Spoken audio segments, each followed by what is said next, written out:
میرا جینا میرا مرنا الہی تیری خاطر ہو، میرا رکنا میرا چلنا تمہارے اوپر جہاد کو فرض کر دیا گیا ہے، لہذا تم ایسے ایسے اوقات میں اللہ اور اس کے رسول کے دین کی سربلندی کے لیے اپنے گھر کو چھوڑ کر میدانوں کا سفر طے کر لیں۔ اللہ رب العالمین نے فرمایا کتب علیکم القتال، کتبہ یہ بات لکھ دی گئی، کتبہ فرض کر دی گئی ہے۔ کون سی بات؟ کتب علیکم القتال، جہاد تمہارے اوپر فرض کر دیا گیا ہے، جہاد تمہارے اوپر فرض کر دیا گیا ہے۔ وَهُوَ كُرْهٌ لَكُمْ، گرچہ تم جہاد کرنا بہت زیادہ ناپسندیدہ سمجھتے ہو، تمہیں برا لگ رہا ہوگا، تمہارا دل گوارا نہیں کر رہا ہے، لیکن اللہ رب العالمین تمہارے اوپر جہاد کو فرض کر دیا ہے۔ اب دیکھیے اللہ رب العالمین نے فرمایا وَعَسَىٰ أَن تَكْرَهُوا شَيْئًا، کبھی کال ایسا ہوتا ہے کہ تم کسی چیز کو ناپسند کرتے ہو، تمہیں کوئی چیز بری لگتی ہے، اچھی نہیں لگتی، حالانکہ وہ چیز اچھی ہوتی ہے لیکن تمہیں اچھی نہیں لگتی۔ اور یہ بات بالکل سمپل سی ہے، سمپل سی ہے۔ جس کے پاس بچے ہیں، جو لوگ گھر کے گائیڈنس ہیں، وہ خود سمجھ رہے ہوں گے اس بات کو کہ بچے کو اچھی بات کبھی اچھی نہیں لگتی، لیکن اس کے گائیڈنس کو تو اس کا فیوچر پتا ہوتا ہے، اس کا فیچر پتا ہوتا ہے، ساری چیزیں اس کے گائیڈنس کو پتا ہوتا ہے۔ ایک باپ جانتا ہے، ایک ماں جانتی ہے، حالانکہ بچوں کو برا لگ رہا ہوتا ہے۔ تو اللہ رب العالمین نے کہا کہ تمام کے تمام امر کا خالق، تمام کے تمام معاملے کو چلانے والا اللہ رب العالمین کی ذات ہے، اور اللہ رب العالمین تمام امر کے بارے میں جانتا ہے کہ وہ کیسا امر ہوگا، اس کا ریزلٹ کیسا آنے والا ہے۔ کوئی شخص یہ نہیں سوچتا ہوگا، کوئی شخص یہ دل میں ارادہ نہیں رکھتا ہوگا کہ ہم جہاد میں جائیں، ہم جہاد کریں۔ بلکہ کچھ لوگ ایسے بھی ہوں گے جس کو ابھی بھی لگ رہا ہوگا کہ مولانا صاحب کیا ذکر کر رہے ہیں، کیا ذکر کر رہے ہیں۔ میرے بزرگوں اور دوستوں، بہت زیادہ بزدلی ہمارے اندر ہے، بہت زیادہ بزدلی۔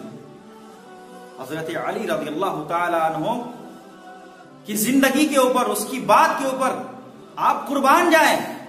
وہ تمام مسلمانوں سے کہا کرتے تھے، مجمع عام میں جا کر کے کہا کرتے تھے، مسلمانوں ڈرنا ہے تو صرف اللہ ہی سے ڈرو، جینا ہے تو مومن بن کے جیو، اور مرنا ہے تو شہید بن کے مرو۔ یہ مسلمانوں کو حوصلہ دلانے کے لیے، مسلمانوں کے اندر جذبہ پیدا کرنے کے لیے حضرت علی رضی اللہ تعالیٰ عنہ تمام مسلمانوں کو کہا کرتے تھے۔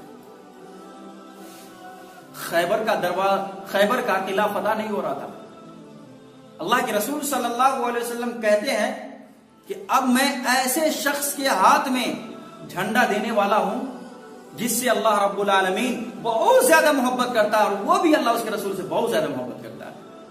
تمام کی تمام صحابہ کرام سوچنے لگے کہ ہمارا نام ہوگا، جو بھی اللہ کے رسول صلی اللہ علیہ وسلم سے زیادہ قریب تھے سب سوچنے لگے ہمارا نام لے گا اللہ کے رسول، ہمارا نام لیں گے اللہ کے رسول صلی اللہ علیہ وسلم۔ لیکن اللہ کے رسول صلی اللہ علیہ وسلم نے فرمایا کیا تمہارے درمیان علی ابن ابی طالب ہے؟ کیا تمہارے درمیان حضرت علی ہے؟ حضرت علی رضی اللہ تعالی عنہ کو جب یہ بات سنائی گئی تو حضرت علی رضی اللہ تعالی عنہ مسکرانے لگے کہ اللہ کے رسول صلی اللہ علیہ وسلم نے آج ہماری فضیلت اتنی بیان کر دی، اور اللہ رب العالمین ہمارے ذریعے سے اس قلعہ کو فتح کرانے والا ہے، کسی کو بھی خوشی ہو سکتی ہے۔ تو ایسا ایمان اپنے اندر پیدا بھی کرنا پڑے گا۔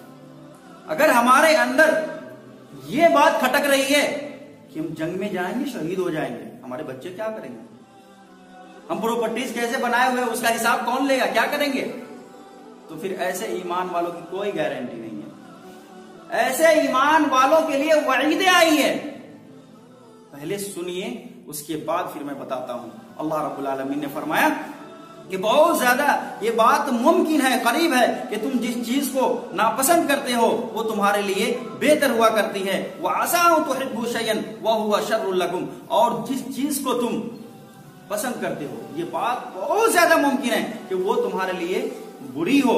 واللہ یعلم، تمام کی تمام چیزوں کو جاننے والا اللہ تعالیٰ، تمام چیزوں کی حقیقت کو جاننے والا اللہ تعالیٰ۔ وَأَنْتُمْ لَا تَعْلَمُونَ، اور تم نہیں جانتے، تمہیں اتنی سمجھ ہی نہیں ہے۔ بزرگ اور دوستو، یہ آیت کا ترجمہ ہے۔ اب دیکھیے یہاں مفسرین نے 4 باتیں بیان کی، 4 باتیں کہ جو شخص جہاد کرتا ہے اس کے لیے کتنی فضیلت ہے، اور جو شخص جہاد نہیں کرتا ہے اس کے لیے کتنے نقصانات ہیں۔ جو شخص جہاد کرتا ہے، جس معاشرے کے اندر جہاد کا جذبہ پیدا ہوتا ہے اور جذبہ رہتا ہے، تو اللہ رب العالمین نے پہلی بات بیان کی کہ تمہیں ہم عزت والی قوم بنا کر رکھیں گے، تم ہی سربلند رہو گے، تمہاری عزت تمام کے تمام اقوام کریں گی، تمہارا غلبہ تمام اقوام کریں گے۔ ایک تم پہلے غالب رہیں گے۔ دوسری بات، اللہ رب العالمین اگر کسی جنگ میں تمہیں بلائے، تم گئے، تو وہاں سے لوٹنے کے بعد اللہ رب العالمین تمہیں بہت زیادہ مال و زر سے بھی نوازے گا، کیونکہ جنگ جب فتح ہو جاتی ہے تو بہت سارے دشمنوں کے سامان لوٹ کر کے لایا جاتا ہے، وہ مال غنیمت کہلاتا ہے اسلام کے اندر۔ تو اللہ رب العالمین تمہیں غنی کر دے گا، مالدار کر دے گا۔ تیسری بات، یہ بات یقینی ہے کہ تم جنت میں جاؤ گے، یہ بات یقینی ہے۔ ابن ماجہ شریف کتاب الجہاد کھولیے، پورے کے پورے روایات ہیں۔ اللہ کے رسول صلی اللہ علیہ وسلم نے فرمایا کہ جہاد کرنے والا بندہ، مجاہد بندہ صرف مرتا ہے، اس کے بعد اسے جنت مل جاتی ہے۔ صرف اللہ کے راستے میں شہید ہونا ہے، اسے جنت مل جاتی ہے۔ چوتھی بات، اللہ کے رسول صلی اللہ علیہ وسلم نے فرمایا کہ تم اگر جہاد کرو گے تو جنت تمہارے لیے کنفرم ہے، جہنم کی آگ سے نجات اور جنت کے اندر، جنت الفردوس کے اندر تمہارا داخلہ کنفرم ہے۔ اب بتائیے کتنی پیاری بات ہے، ایک مسلمان کو کتنا بڑا گفٹ ہے۔ ایک مسلمان وہی چاہتا ہے کہ کسی بھی طریقے سے ہمیں جنت مل جائے، اور اللہ رب العالمین قدم قدم پہ دے رہا جنت کہ تم صرف اللہ کے لیے نکلنا سیکھو۔ اب یہ بات ہمیں سمجھنا پڑے گی کہ کیا صرف تلوار لے کر نکلنا ہی جہاد ہے؟ یہ کیا ہے؟ جی، تلوار لے کر نکلنا تو جہاد ہے ہی ہے، میدان میں لڑنا جہاد تو ہے ہی ہے، لیکن ایسا کوئی حاکم ہے جو دجال ہے، وقت کا فرعون ہے، اس کے سامنے حق بولنا بھی جہاد ہے۔ ایسی صورت ہے جہاں سنتیں مٹ رہی ہیں، بدعتیں ایجاد ہو رہی ہیں، وہاں سنت کو قائم کرنا بھی جہاد ہے۔ ابھی تم تلوار سے نہیں لڑ سکتے ہیں، لیکن حق تو بول سکتے ہیں۔ لوگ بدعتیں ایجاد کر رہے ہیں، لوگ بدعت میں گھسے ہوئے ہیں، ہم سنت کو قائم کر سکتے ہیں۔ آپ جہاد کے اندر اگر آپ نے جہاد چھوڑ دیا اور آپ کی نیت بھی نہیں ہے، آپ ڈر رہے ہیں، تو اب اللہ کے رسول صلی اللہ علیہ وسلم کی وعید سنیے۔ مسلم شریف کے الفاظ ہیں، اور اسی طریقے سے یہ روایت ابو داؤد 2502 نمبر کی ہے، اور نسائی شریف کے اندر 3099 نمبر کی ہے۔ اللہ کے رسول صلی اللہ علیہ وسلم فرماتے ہیں، جس شخص کی موت اس حال میں ہوئی، جو شخص ایسے ہو کر کے مرا جس کے دل میں یہ ارادہ نہیں تھا کہ اگر اللہ رب العالمین کے خلاف کوئی بات ہو، اللہ کے رسول کے خلاف کوئی بات ہو، تو ہم اسے دبانے کے لیے کھڑے ہوں گے، یعنی جہاد کے لیے کھڑے ہوں گے، یا پھر وہ نیت بھی نہیں کر کے رکھا، تو ایسا شخص جاہل کی جاہلیت کی موت مرے گا، جہالت کی موت مرے گا۔ بتائیے، جہالت کی موت مرنے والا ہے وہ شخص جس کے دل کے اندر نیت بھی نہیں ہے۔ اب بخاری شریف کی روایت کو لے سکتا ہے 183 نمبر کی، اللہ کے رسول صلی اللہ علیہ وسلم فتح مکہ کے موقع پر آخری خطبہ دیا۔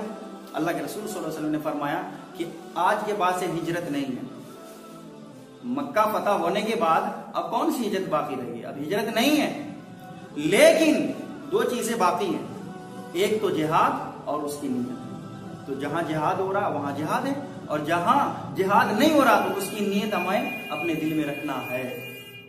اگر ہم جہاد چھوڑ دیے میرے بزرگوں اور دوستوں، تو 4 مشکلوں کا سامنا ہمیں کرنا پڑے گی۔ کون سی چیز ہے؟ سب سے پہلے کہ اللہ رب العالمین ہمیں دنیا ہی میں رسوا و ذلیل کر دے گا۔ آج امت مسلمہ جہاد کو چھوڑ دیے، ذلت و رسوائی کا سامنا کرنا پڑ رہا ہے یا نہیں بتا؟ مفسر کی بات صادق آ گئی کہ ذلت و رسوائی کا سامنا کرنا پڑے۔ دوسری بات، دشمن تمہیں جیسے چاہیں گے ویسے ہلائیں گے، جیسے چاہیں۔ آج دیکھ لیں، آج اپنے حالات ویسی ہے، دشمن جیسے چاہے ہمیں یوز استعمال کر سکتے ہیں اور کرتے ہی ہیں، ہمیں آپس میں ہی لڑا رہے ہیں اور وہ ہمارے اوپر راج کر رہے ہیں۔ کیا ہوا؟ آج ہم اپنی دماغ سے جب سوچ نہیں سکتے ہیں تو اس سے بڑا مظلوم اور کیا ہو سکتا ہے؟ اس سے بڑی ظلمت اور کیا ہو سکتی ہے؟ اس سے بڑا اندھیرا اور کیا ہو سکتا ہے؟ اس کے بعد اللہ کے رسول صلی اللہ علیہ وسلم نے فرمایا کہ تم جہاد اگر چھوڑ دو گے تو پھر کیا ہوگا؟ تیسرا نقصان کہ تم جنت کے اندر داخلہ نہیں کر سکتے، جنت تمہارے لیے نہیں ہے۔ یہ ان لوگوں کی بات ہو رہی ہے جس کے دل کے اندر یہ خواہش نہیں کہ اگر اللہ رب العالمین اور اس کے رسول کے خلاف اگر کوئی باتیں ہو تو ہم کھڑے ہوں گے۔ ان لوگوں کی باتیں ہو رہی ہے جو لوگ تو ابھی الحمدللہ مومنین ہیں، جن لوگوں کے اندر جذبہ ہے، وہ تو اعلیٰ درجے کے حامی ہیں۔ اللہ کے رسول صلی اللہ علیہ وسلم نے فرمایا کہ تم جنت کی خوشبو بھی نہیں پا سکتے۔ اس کے بعد جہنم کا عذاب تمہارے لیے یقینی ہے، جہنم کا عذاب تمہارے لیے یقینی ہے۔ میرے بزرگ اور دوستو، تو کیا فائدہ ہے ایسی زندگی گزارنے سے کہ اللہ اس کے رسول کے دین کو مٹائے جا رہا اور ہم خاموش ٹی وی کے اندر دیکھ رہے ہیں؟ نہ، کم سے کم یہ جذبہ رکھے کہ جس دن امت مسلمہ روڈ پہ نکل جائے، میدان میں نکل جائے، اس دن انشاءاللہ ہم بھی گھر میں نہیں رہیں گے، ہم بھی اس کے ساتھ ہیں۔ مریں گے تو سب ساتھ میں اور جئیں گے تو سب ساتھ میں۔ مرنا ہے تو شہید ہو کے مرنا ہے اور جینا ہے تو مومن بن کے جینا ہے۔ میرے بزرگ اور دوستو، یہی میسج قرآن کا ہے۔ اللہ رب العالمین سے میں دعا کرتا ہوں اللہ رب العالمین ہم تمام لوگوں تمام مذکورہ باتوں کو سمجھنے کی توفیق عطا فرما۔ آمین۔ سبحانک رب العزت عما یصفون۔